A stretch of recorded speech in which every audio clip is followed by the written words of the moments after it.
ఇప్పుడే country delight యాప్ని download చేసుకోండి. Download the country delight app now.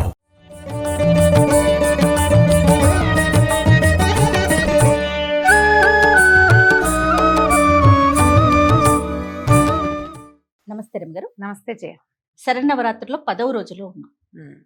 మరి ఈ రోజు యొక్క విశిష్టత మహిషాసుర మర్దిని నవమి తిథి వస్తుంది. రోజు 10 కానీ నవమి వస్తుంది కదండి. వస్తుంది కాబట్టి ఈ రోజున మహిషాసుర మర్దిని స్వరూపాన్ని చేస్తారు. ఈ 10 రోజుల మొత్తం కథలో చివరి అంకం ఇదే. మహిషాసురుడు అనే ఒక రాక్షసుడిని అమ్మవారు సంహరించడం. ఈ మహిషాసురుడు అంటే దున్నపోతు వలన కలిగినవాడు, గేదెకి కలిగినవాడు, మహిషానికి కలిగినవాడు మగవాడు. కాబట్టి గేదెలో ఉన్న రెండో దాని గురించి చెప్తాం. కానీ అవును, అవటానికి రాక్షస ప్రవృత్తి, పశు ప్రవృత్తి రెండు ఉన్నాయి. బేసిక్ దుడుకుతనము, తొందరపాటు, అహంకారము, తన శక్తిని తలుచుకుని బలుపు, నేను చాలా శక్తివంతుడిని అనే ఇలాంటి పొగరుబోత్తనం, ఈ లక్షణాలు ఉన్నటువంటి మహిషాసురుడు అమ్మవారిని మోహించి మొదట, తర్వాత ఆమెను స్వాధీనం చేసుకోవడానికి ఎందరో రాక్షసుల్ని, మంత్రుల్ని, వాళ్ళని వెళ్ళి పంపించి ఆమె ఒక్కొక్కళ్ళని మట్టు పెట్టేస్తే చిట్ట చివరికి వెళ్ళాడు. మహాసౌందర్య స్వరూపిణిగా ఉంది, రౌద్ర రూపిణిగా ఉన్న ఆమెను చూసేసరికి ఇంతమందిని వచ్చిన వాళ్ళందరినీ నలుచుకుని తినేసింది. ఇలాంటిదే కావాలి నాకని ఆమెతో మొదట మాటలకి దిగి, తర్వాత ముందు నన్ను గెలిచి చూపించమందా మహిషుడితోటి యుద్ధం. ఈ యుద్ధకాండలో ఆమె అతనికి ఒక దశలో అంటే ఇంతమందిని చంపేసినది సాధారణ స్త్రీ, సౌందర్యవతి అయిన స్త్రీ ఎలా అవుతుంది అని ఊహించల. ఇదేదో మహత్తరమైన శక్తి అనిపించల. ఒక అనుమానం వచ్చింది, ఏమిటి దేవతలందరూ కలిసి అన్ని శక్తులు కూడా ఇక్కడ కూడా సరే, అయినా కూడా నేనే బలవంతుడు. ప్రతిదానికి ఒక సమయం ఉంటుంది అంతేగా. ఆ సమయం దాటాక ఇక దైవశక్తి ప్రబలంగా అవుతుంది. అంత మటుకు ఈ మానవీయ శక్తిలో, పాశవిక శక్తో, రాక్షస శక్తో అంతకుముందు బోల్డ్ అని జరిగినాయి ఇలాంటివి. కానీ నేనే గొప్పవాడిని అన్న అహంకారం వల్ల వాడు అది గ్రహించుకోలే. వీళ్ళు నాకంటే అధికులు అన్నది ఒప్పుకోవడం ఇష్టం లేదు. సాధారణంగా వ్యక్తుల్లో ఉంటుంది, మానవుల్లో కూడా అవతల వాడి గొప్పతనాన్ని, సమర్థతని ఒప్పుకోరు. తమని గురించి తాము చాలా ఎక్కువ ఊహించుకుంటారు. ఒక దశ దాకానే మన ఎక్కువతనం ఉంటుందని, ఆ పరిధి దాటాక, గీతలు దాటేశాక ఇక మనదేం ఉండదు. ఈ మహిషుడు కూడా అది ఆలోచించని రకము మనస్తత్వం కలిగిన వాడు. అందుకే పశు ప్రవృత్తి, రాక్షస ప్రవృత్తి, పశువులు కూడా తెలీదు, మృత్యుభయం తెలీదు. యుద్ధానికి సన్నద్ధమైతే ఆమె అతనితో యుద్ధం చేసింది. ఒక దశలో మహిషుడు పరిగెత్తాడు, పారిపోతున్నాడు భయంతో. అయిపోయింది, ఇంకా చంపేస్తుంది, ఇంకేం లేదు, వచ్చేసింది. ఈయన వాహనం మీద కూడా చండసింహం, అమ్మవారు ఎక్కిన సింహం దూకేసింది. ఆ సింహము పరిగెత్తుకొస్తుంది. ఆమె చూసినా భయం వేసింది, ఆవిడని చూసినా భయం వేసింది. పరిగెడితే ఆమె అతను వెనకాల పరిగెత్తి అంగాలు, పెద్ద పెద్ద అంగాలతో భూమి బ్రహ్మాండ భాండం అంతా దరిల్లిపోయిందట.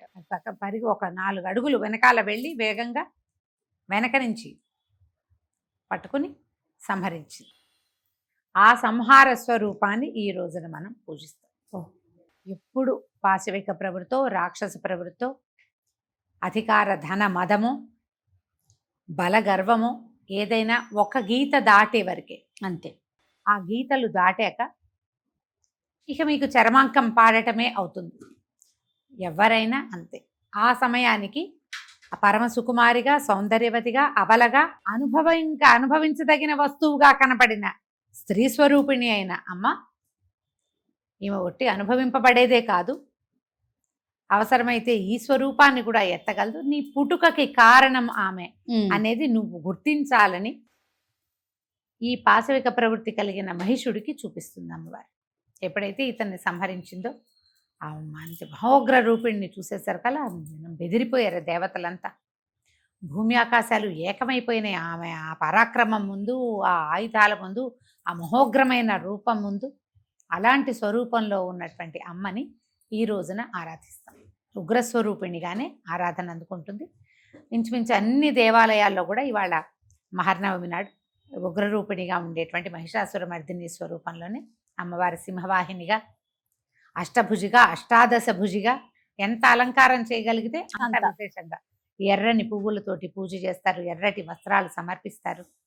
తర్వాత బాగా అన్నపు రాసులు నివేదన చేస్తారు, పులిహోర అవి నివేదన చేస్తారు. మహర్నవమికి గారెలు వండటం కూడా, గారెలు అవి కూడా. అయితే అక్కడక్కడ మనకి కనపడుతుంది కూష్మాండబలి, అంటే ఈ గుమ్మడికాయలు అవి కూడా నివేదన చేస్తారు. అమ్మవారు ఒక ప్రత్యేక స్వరూపంలో కనపడుతుంది. ఇప్పుడు లెక్క ప్రకారం మనం 9 రోజులు మనం కుమారి పూజ చేసుకుంటాం, ఈసారి 10 రోజులు కనపడింది కాబట్టి ఈ రోజును కూడా 9 సంవత్సరాల బాలికని మనం అర్చించాలి. ఎందుకు మానటం, మనం 9 రాత్రులు అంటే నవరాత్రి అని చేసుకుంటాం. అవును, ఒక్కొక్కసారి 10వ రాత్రి వస్తుంది, 10-12 సంవత్సరాలకు ఒకసారి.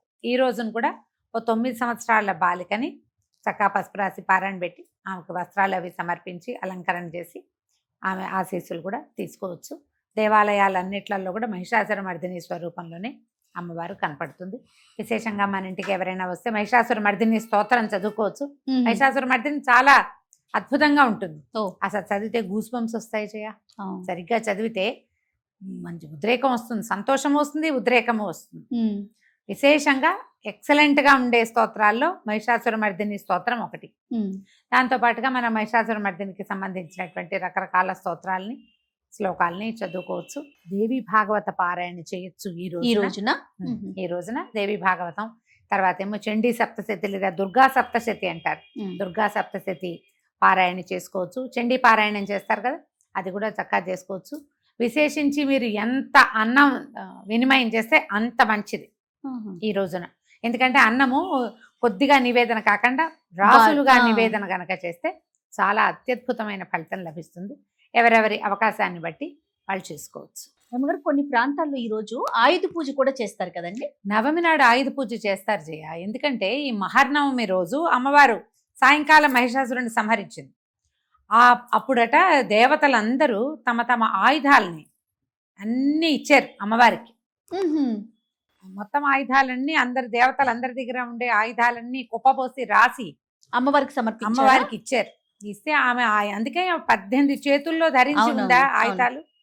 త్రిశూలం ఉంది, చక్రం ఉంది, కత్తి ఉంది, వజ్రాయుధం ఉంది అమ్మవారి చేతిలో. సమస్తమైనవి ఉన్నాయి. అందుకని మహర్నవమి నాడు ఆయుధ పూజ చేయటం చాలా ప్రాంతాల్లో కనపడుతుంది. ఎప్పుడు మన అలవాటుని బట్టి కొన్ని ప్రాంతాల్లో ఏం చేస్తారు, దశమి నాడు కూడా జరుపుకుంటారు. సో దశమి నాడు జరుపుకునే వాళ్ళు రేపు జరుపుకుంటారు. నవమి నాడు అలవాటు ఉన్న వాళ్ళు ఆయుధ పూజ నవమి నాడే, 9వ నాడే. దీంతో మన పూజలు పరిసమాప్తి అయిపోతాయి కదా. లెక్క ప్రకారం ఏమిటి, 9వ రోజునే మన పూజలు అయిపోతాయి. 10వ రోజున అపరాజిత పూజ చేసుకుంటాం మనం. ఈవేళ గెలిచిన అమ్మని రేపు పూజిస్తాం. ఇప్పుడు ఆయుధాలు ఎక్కువ పెట్టింది ఆమె, వాడింది ఆయుధాలు ఈ రోజున కాబట్టి నవమి నాడే శుభ్రంగా ఆయుధ పూజ. ఆయుధం అంటే రకరకాలు మనకి ఆయుధాలు ఏమున్నాయి, ఇప్పుడు మనకి కెమెరాలు ఉన్నాయి, కత్తులు కటార్లు లేవు. ఎవడు ఏ పని చేసుకుంటే అది కంప్యూటర్తో ఉద్యోగం చేసుకుని జీవిక భోజనం దానివల్ల వస్తుంటే వాళ్ళకి కంప్యూటరు, కెమెరా వాళ్ళకి కెమెరాలు, అంతే. డాక్టర్లకి వాళ్ళ స్టెథోస్కోపులు, బీపీ ఆపరేటర్స్లు, ఏమైనా మెషిన్లతోటి వైద్యం చేసుకునే వాళ్ళు మెషిన్లకి, వాటికే చక్కగా పసుపు రాసి బొట్టు పెట్టి శుభ్రం చేస్తారు. మొదట శుభ్రం చేయటం, తర్వాత పసుపు రాసి బొట్టు పెట్టడం, ఓ హారతి ఇచ్చి మన జీవికకి మన జీవితానికి ఉపయోగపడేటువంటి వస్తువుని ఈ రోజున ఆరాధించుకోవాలి. దాన్ని కూడా గౌరవించే రోజు. అందుకని ఆయుధ పూజ చేసుకుంటారు. వాహన పూజలు కూడా చేస్తారు. వాహనాలు మన రోజువారీ వెళ్ళేటువంటి వాహనాలని కూడా పూజించుకోవచ్చు. ఇవాళైనా చేయొచ్చు, రేపైనా చేయొచ్చు. శాస్త్రం ప్రకారం అయితే నవమి నాడే ఈ 9వ రోజే అంటే 10వ రోజు కదా అదేలే చివరి రోజు. ఈ ఉత్సవాలు ఇవాళతో ఫినిష్ అయిపోతాయి. మొదట కలశం పెట్టారు కదా, తొలి రోజున కలశం పెట్టిన వాళ్ళు ఈ 10వ నాటి రాత్రి అమ్మని అర్చన పూర్తయిపోయిన తర్వాత కదిపేస్తారు. కొన్ని చోట్ల మాత్రమే దశమి నాడు కదిపేది ఉంటుంది. తెల్లవారేసరికల్లా ఇల్లు గడిగేసుకుంటారు, ఏముండదు. దశమి నాడు మామూలు పూజే. ఇక ఈ కలశ పూజ, ఇన్ని షోడశోపచారాలు ఈ కలశానికే చేయటం అదంతా ఏమీ ఉండదు. కాబట్టి ఈ రోజునే ఆయుధ పూజ కూడా చేసుకోవచ్చు. మీ ఆయుధాలకి, మీ వాహనాలకి శుభ్రంగా పులికా పెట్టి, బొట్టు పసుపు పెట్టి దండం పెట్టుకోండి. వాటి వల్ల మన జీవితం ఇంత బాగా సాగుతున్నందుకు వాటి పట్ల కృతజ్ఞతగా ఉండటం అనేది మన పద్ధతి కదా. అది కదా, మన సంస్కృతి సాంప్రదాయాల అనుసారంగా ఈ పని చేసుకోవటమే. ఆయుధ పూజ కూడా చేసుకుంటాం. అయిపోయాక ఇక రేపు ఉదయం అపరాజిత పూజ, రాజరాజేశ్వరి పూజా విధానం, విజయదశమి నాడు ఏం చేయాలో రేపు మళ్ళీ చెప్పుకుందాం. తప్పకుండా. నమస్తే. నమస్తే జయ.